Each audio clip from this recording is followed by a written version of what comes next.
But now we'll talk about another great passion of Jedadier's, and that was blackjack. Blackjack was a new game that was coming through during the 1870s. Up until that point it had been all poker. That's all the Americans were playing at that time.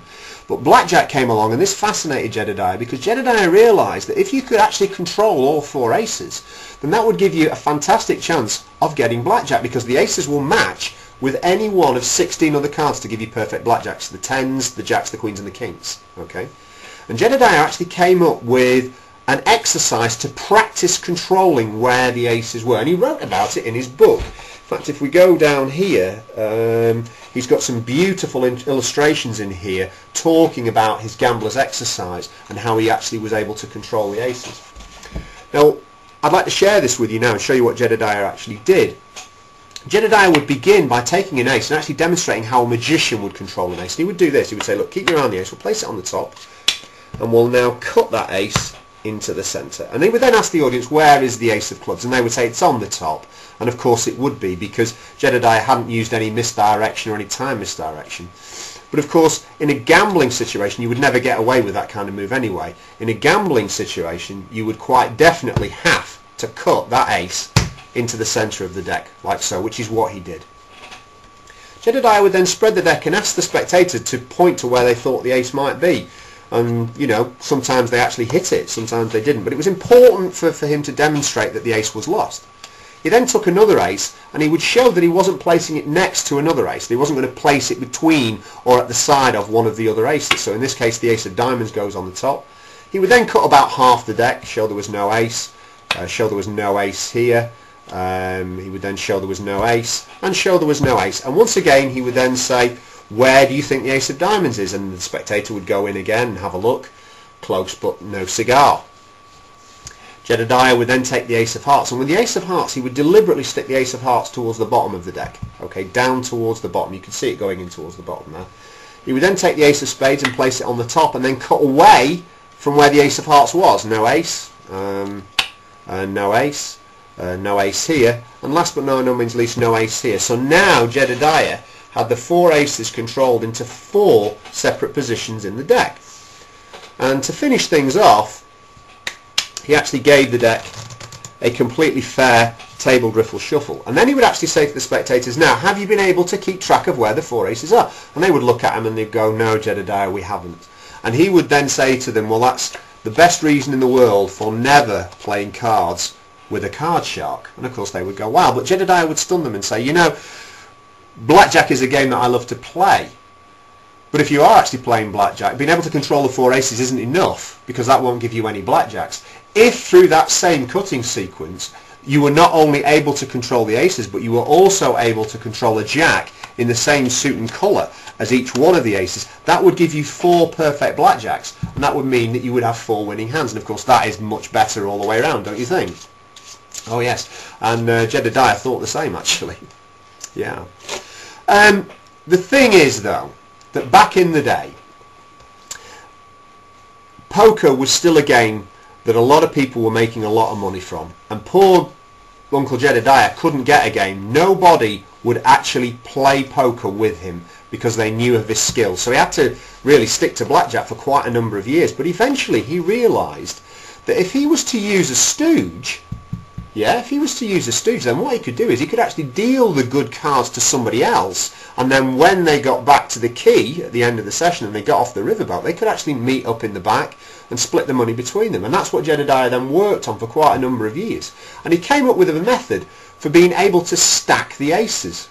Okay, now generally speaking on the riverboat there would be 5 players and a dealer, and that's how he worked on it. And Jedadier always liked to have his stooge sitting in position number 1.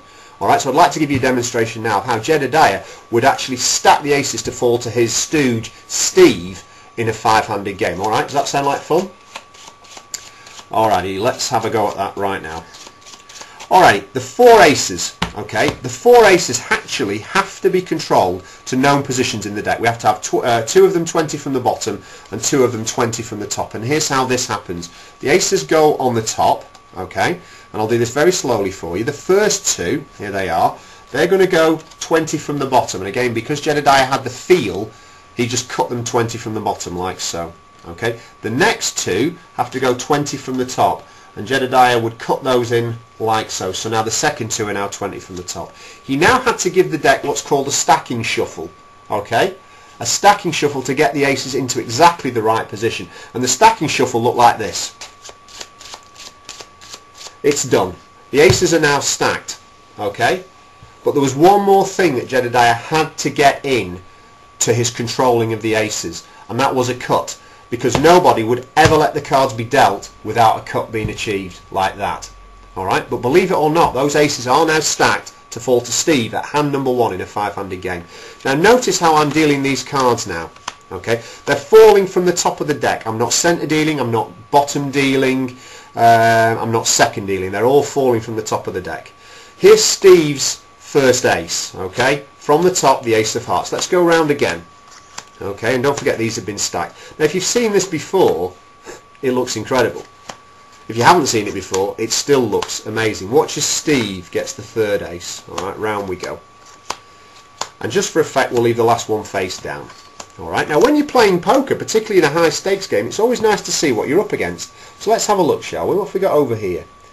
Over here, this is really nice. We've got a pair of sixes here. Now this means we're going to have a serious amount of money in the pot here. There's going to be a lot of money in the pot here. What have we got in the second hand? Let's have a look. Over here, a low pair, but a pair nonetheless. Okay, we've got another pair here, so this guy might actually stay in. I think he probably would in this instance. So again, we're going to have some money here. And what have we got here in this third hand? We've got, this is very good again, we've got a possible club flush here, possible club flush. So what we can say is that in this game there is going to be a lot of money going into the pot. We're going to have a nice big pot, but of course Steve has got that covered because he has the 6 of diamonds and the 4 of clubs. So the best that Steve is now going to do is a full house, possibly aces over sixes. Now you're probably wondering what the hell's going on here, why Steve hasn't got that 4th ace. Well, in this situation, my great uncle Jedadier would show his ruthless side, because poor old Steve could never in a million years confront Jedadier at the table because he'd have got himself shot. And that's why in this situation my great uncle Jedadier would have been ready for the double cross. With this much money on the table, he'd have kept that ace of spades for himself, and the reason he'd have kept that ace of spades for himself is that he would have actually dealt himself the 10 of spades, the jack of spades, the queen of spades, the king of spades and the ace of spades. You see, that is a royal straight flush in spades, and that would have beaten every other hand on the table, hands down.